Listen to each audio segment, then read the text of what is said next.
Hey guys, so today's video is going to give you 4 potential ways that you can start your property portfolio journey using only your home. Now, before I begin, I appreciate this will be more useful for those of you with residential properties. And I also want to stress that this is not financial advice. And these are just 4 things I would hypothetically suggest to myself if I was to roll back the years. So, if you want to kickstart your property journey and you may not have enough money in the bank to get going, then sit back, take notes, and crush that like button.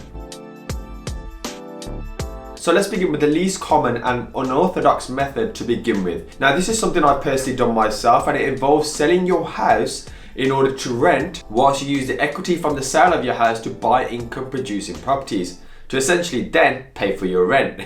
Now, just to give you an example here, when I sold my residential home here, I relieved about £85,000, which went straight into my bank, which I was able to then not only start my passion project with, Health Excel, but I was also able to put it towards our purchase of 10 flats. Now, the income from these flats pays for the rent where I currently live, whilst giving me the flexibility to continue my work on one of my biggest passion projects of helping people with their physical and mental well-being through Health Excel. Now, of course, not everybody would want to sell their house to pursue some sort of business or to even buy income producing properties to bring in an income. But for myself, as my property portfolio increases, I know in the back of my mind I have the flexibility of renting in more luxurious places should I choose to do so. Now, before I begin and move on to the next point, I just want to give you one quick example here. Let's just say you release £85,000, for example, similar to myself, which you wouldn't pay capital gains on because it's your residential purchase. You could then probably go out and buy 3 buy-to-lets. That, let's just say, give you roughly £250 net per calendar month. Now, this will then give you circa £750 towards your rent, whilst also knowing in the back of your head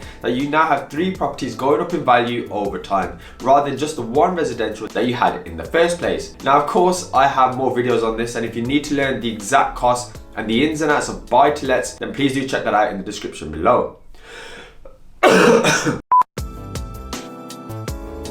Now, if you have a mortgage with a lender and the idea of selling your home is a no-go, you could approach your lender for a further advance. Essentially, a further advance involves taking out more borrowing from your current mortgage lender and works well if your lender has competitive advances, or you're just not in a position maybe to refinance now due to ERCs, then this may be the route for you. Also, a video on refinancing over here. Now, a quick caveat here is it will require you to meet the affordability checks. So if your income and affordability has improved since maybe first taking out your mortgage and buying your home, you could be entitled to take a further advance and utilize that for your property investing journey. Now, this is more of a risky one, and again, I've spoken about bridges before over here. Again, all these links will be in the description, so please check that out for a more detailed explanation. But essentially, you could get a bridge against your home. Now, as an investor, I did this on an unencumbered house I previously owned when I took out a bridge to purchase my BRRR project. Now, the rates weren't great, so you want to make sure there's enough fat in the deal and you have something ready to go before you start using money and you taking bridges and using your house as collateral. Bridges are risky if you don't know what you're doing.